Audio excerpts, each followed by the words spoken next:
have some okra coming. And we planted in the fall, beginning of the fall, we planted some cabbage, which grows during the time. And some people will plant greens, turnip greens and things like this. So actually, harvest time's not really over yet. Just the summer part. So Father spoke a lot about harvest time. It was one of the themes that he brought up again and again. Does anyone remember what kind of talk from Father he would talk about the harvest time coming? Witnessing, yeah. He would talk about bringing the harvest to witnessing.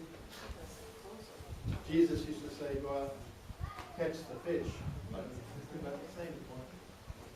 But how many people here grew something, had some harvest, even a tomato plant or something? How many people? It's amazing, you think, all I got to do is, go down to the nursery and pick up some of these plants that, got started and pop them in the ground. And, I'll have fresh tomatoes this year or fresh whatever. It just does not work like that. You got to make sure, if you miss, it doesn't rain for a few days, you got to get out there, every day, make sure that the things are watered. You might have to add some fertilizer. To get the food, and even then, sometimes certain things just don't produce. So it's very interesting kind of attitude you have to bring about a harvest.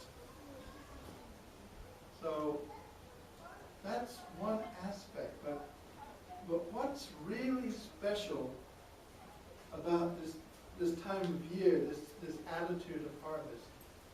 We're very used to, it doesn't matter. Your tomatoes don't grow, your other vegetables die. You can just go on to the grocery store, right? Pick them up. But it didn't used to be that way. And maybe it won't be that way in the future. Imagine you live back even 100 years ago. Not so long ago.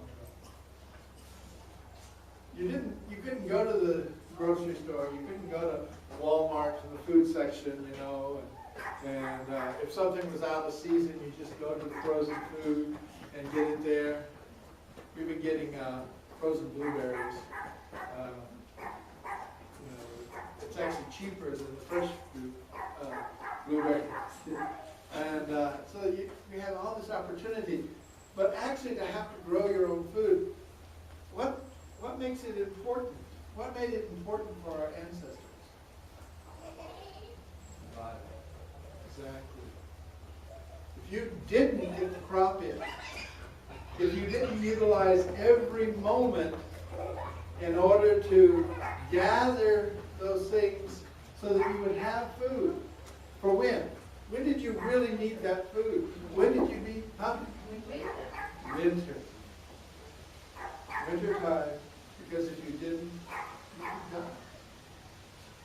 Until very recently,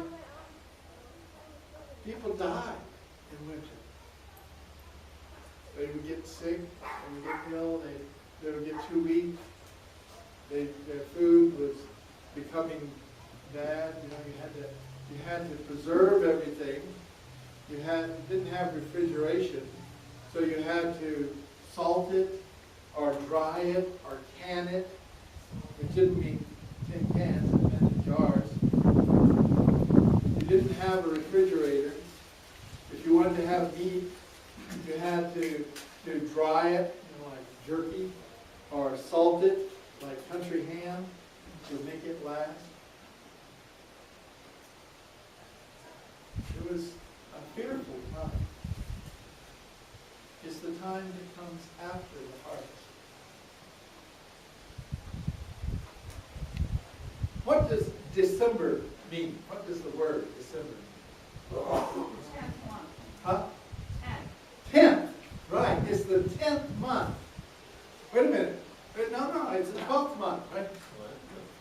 No, Decem in Latin from 10 is the 10th month.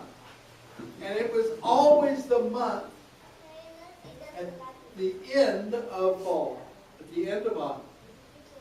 That's what it always meant. But it was the 10th month. Because you see, in early days, in the Roman period, and also pretty much throughout Indo-European culture, there was no January.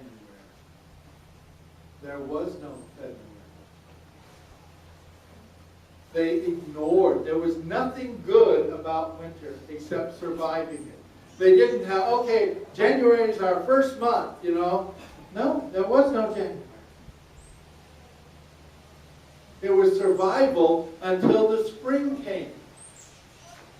In most of history, springtime was March. It was when, okay, finally the ground is thawing out. Finally we can begin planting again. Finally there's early food that we can eat. There was a myth that you find throughout the ancient world. Almost everyone knows the Greek version. It goes before Greek. The Minoan civilization had it. About a maiden who represented the period of growth, the period of things developing fruit. And she was kidnapped by the god of death. She was taken into the realm of death, and the whole world died. And her mother, who was the mother goddess, I guess the god of day, she mourned. She went crazy. Seemed like she was going to die. Mother Earth. But finally, she was this goddess of fertility, the goddess of life, was able to come back into the world. So she was called the maiden, Cori, or Persephone. Then this was the way people looked at it. There was no life. You had to survive the winter time. And then you could begin again. You know, March, people think of March, oh, that's the god of war, right? Actually, the Roman original Mars was more a god of fertility, god of the field. And then when they wanted to pair it up with the Greek gods, they emphasized it being a god of war. But actually, it was a god of fields. It was a time when fields were begun again, when they were plowed, when planting began. And then the next 3 months were all named after growing gods. There was April, Aprilis, Maya, May, and Juno, the mother or wife goddess, these 3 goddesses. But then, what was the next god after June? No! Everyone thinks that. You see, it wasn't called July. It wasn't called any god. It was called Julius Caesar. Before Julius Caesar. It was called Quintilis, 5th month. And then the month we call August was called Sextilis, 6th month. And then what's the 7th month? We still call it September, right? The 7th month. And then October, like an octopus has 8 arms. It's the 8th month. And then November is the 9th month. And then December is the 10th month at the end. And then everybody, stocked up everything they could, and they battened down the hatches, and they gathered firewood to keep warm, and they tried to survive the winter. So one way of looking at harvest, this is the time when we bring in riches, this is the time we make results. But in the long term of things, There was another season Father spoke about a lot. Spring, new life. And in order to reach that, we have to be able to survive the winter. We have to be able, spiritually as well as physically, to get over the difficult times. We can't cling to the past with, oh, this is the time where we're getting food in, we're having fruit on the trees, this and that. No, we can't look back to that. We have to look at being able to get through this dark time. Probably originally December ended at the winter equinox, solstice, which is 22nd, 23rd of December. And then you had this long dark period until finally the spring began. It was a time when you had to gain your true courage. Things were not easy. Things were challenging. So also, just as we're about to enter into that season, we're still harvesting. There's still things growing out of the ground, but soon winter will come. And during that time, we have to really examine ourselves, just like the farmer had to count how much he had. Does he have enough for last winter? We have to feel the same way about ourselves. Things are not going to be the same. So, before we go into a dark time, we have to carry the light within us. Just like the maid, when she was taken off into hell, had to keep and wait to be rescued into the beginning of a new year.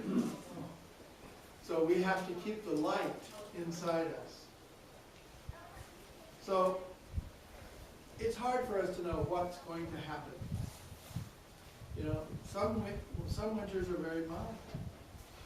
Some are very difficult. You know, this last year has been the coolest on record. So if that continues, this might be a really rough winter. Lots of snow, lots of cold. But we have to be able to carry on through that. Carry the goodness. How much do we have memories? Memories of our true parents. Memory of our true father who's gone on to the spirit world. Memory that those of us, those of you who watched last night, Mother's speech, you can have a new memory. A new bit of food for your spiritual life. Your communion that you have with your brothers and sisters. If we're just people who, we're here because we feel this is my obligation. Obligation will kill you. Or I'm here because, it'll look bad if I don't show up for Sunday service, and people might, You need to begin to feel the warmth of the companionship of having what is really a congregation, a family. To be able, if you go through a hard winter, what would people do? Well, they would have to go and depend upon their neighbors sometimes. Nowadays we never go even next door to borrow a cup of sugar or something, which are probably our grandmothers or mothers used to do. You go to Walmart, you go to Lowe's, or you just get another bag of whatever you need. But there's a winter, a spiritual winter, that we need to go through. And we need to create in ourselves a survival method in which we trust each other. We establish a foundation with each other. So this is a beautiful time of year right now with the leaves changing and still things coming out of the ground. The greens are coming, fruit from trees, the apples, are coming. There's still stuff to be brought in. So this is also a special time that we can gain nourishment. The nourishment from being together. The nourishment from our true parents. The nourishment from our Monday cake. The nourishment from our interaction. And to store that up for the winter to come. And in that winter to come, to hold that hope for the new spring, that new life, that new beginning. So, it's wonderful to be here. It's wonderful to see all of you from across the state. We can join together.